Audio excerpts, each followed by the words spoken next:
अस्सलाम वालेकुम वरहमतुल्लाहि वबरकातुहू अऊज़ु बिल्लाहि मिनश शैतानिर रजीम बिस्मिल्लाहिर रहमानिर रहीम। आज मैं आपको बताऊंगा कि शियाटिका पेन जो है वो क्या होती है।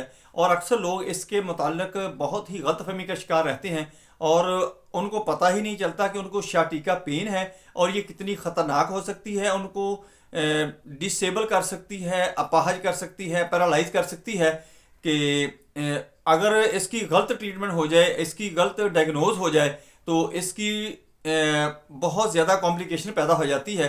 यहाँ तक कि बाद लोगों की टांग जो होती है वो सूखना शुरू हो जाती है और वो बिल्कुल वर्क करना छोड़ देती है, जैसे सुन्न हो गई हो।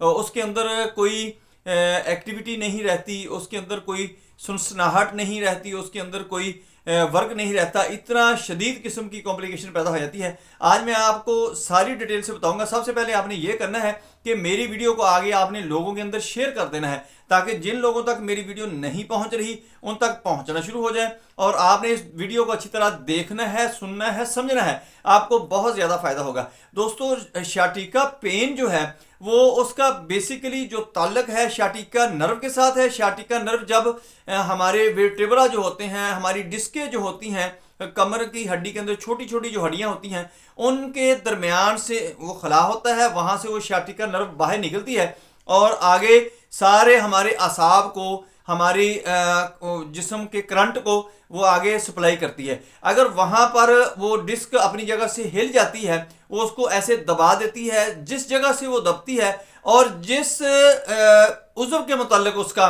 ताल्लुक होता है, वहीं पर दर्द आपको शुरू हो जाती है। जैसे बाद लोगों के पाँव के अंदर दर्द होना शुरू हो जाती है, उंगलियां सुन्न होना शुरू हो जाती हैं, ये शियाटिका नर्व ही होती है। बाद लोगों के ये रान की हड्डी, रान की जो होती है, इसके अंदर दर्द होना शुरू हो जाती है। बाद लोगों के ये कूल्हे के अंदर दर्द ही रहती है, लेकिन उनको पता नहीं होता कि उनका कमर की हड्डी के साथ कनेक्शन है।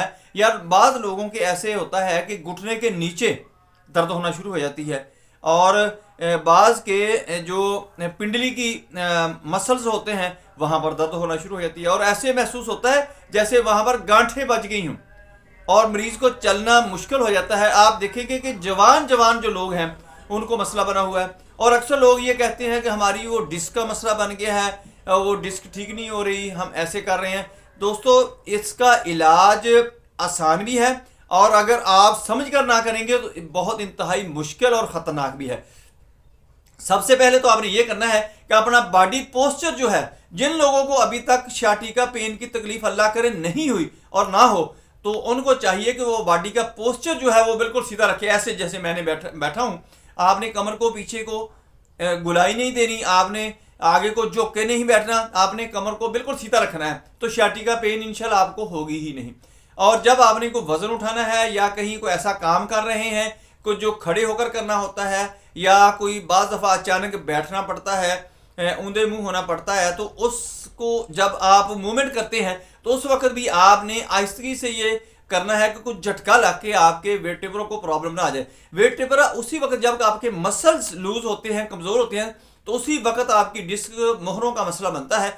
मोहरों के मसले को मद्देनज़र रखते हुए आपने सबसे पहले तो ये करना है कि अपना बॉडी पोस्चर ठीक रखें। बेशक आपको कोई शियाटिका की मसला बन चुका है, मोहरों का मसला बन चुका है या नहीं, आपको अगर तकलीफ है भी तो आपका बॉडी पोस्चर सीधा रखने से वो बिल्कुल ठीक होना शुरू हो जाएगी। और उसके साथ अपनी खुराक अच्छी करें, अंडा वगैरह खुराक के अंदर इस्तेमाल करें। दूध और अंडा दोनों मिक्स करके इकट्ठे लेने हैं, ना अकेला दूध आपने लेना है और ना आपने अकेला अंडा लेना है। और इसके साथ साथ आप प्रोटीन गोश्त को थोड़ा सा बढ़ा दें, खुसूसन बीफ और मटन, इस पर तवज्जो ज़्यादा दें। रोज़ाना की मिकदार आप 2 से 3 लुकमे ले लिया करें, इसके रोज़ाना लेना है आपने।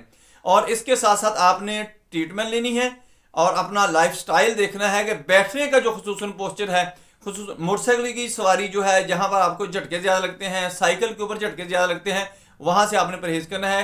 लंबा सफ़र से परहेज़ करना है। लंबा सफ़र अगर आपने करना है तो बॉडी पोस्चर को मद्देनजर रखते हुए आपने बैठना है और उस सवारी के ऊपर आपने सफ़र करना है कि जिसके ऊपर आपके जिस्म को थरथराहट कम हो और आपके जिस्म को झटके कम लगे। और उसके साथ साथ आपने मेडिसिन इस्तेमाल करना शुरू कर देनी है। रस्टॉक्स आपने 200 ताकत में लेनी है, सुबह शाम इसके 5-5 कतरे लेने हैं और काली आयोडेटम ये आपने 30 ताकत में लेनी है। सुबह दोपहर शाम आपने इसके 5-5 कतरे पानी के अंदर डालकर पीने हैं। और इसके साथ साथ आपने मैग्नीशिया फास्ट सीएम ताकत में लेनी है। और 15 दिन के बाद आपने रिपीट किया करनी है। नीम गर्म पानी के साथ आपने 5 कतरे उसके ले लिया करने हैं। और इसके साथ अगर आपकी दर्द जो है पाँव की तरफ से ऊपर को अगर महसूस होती है, पाँव की तरफ से आपको अगर सुन्नपन है, दर्द है, वो ऊपर को चलता है, तो फिर आपने हाई पेरिकम आपने 200 ताकत में लेनी है। इंशाल्लाह आपका शाटिका का जो पेन है, शाटिका की जो बीमारी है, वो आप रिंगन, जिसको रिंगन भी कहते हैं, ये आपका बिल्कुल ठीक हो जाएगा और आपको पता भी नहीं होगा कि आपको ये बीमारी रह चुकी है, हो चुकी है। दोस्तों मेरी वीडियो पसंद आए इसको लाइक करें, दोस्तों रिश्तेदारों में शेयर करें, बेल आइकन को प्रेस करें, मेरे चैनल को सब्सक्राइब करें। अपना ख्याल रखें। Stay connected, stay happy, stay healthy. अल्लाह हाफिज़। अस्सलामु अलैकुम वरहमतुल्लाहि वबरकातुहू।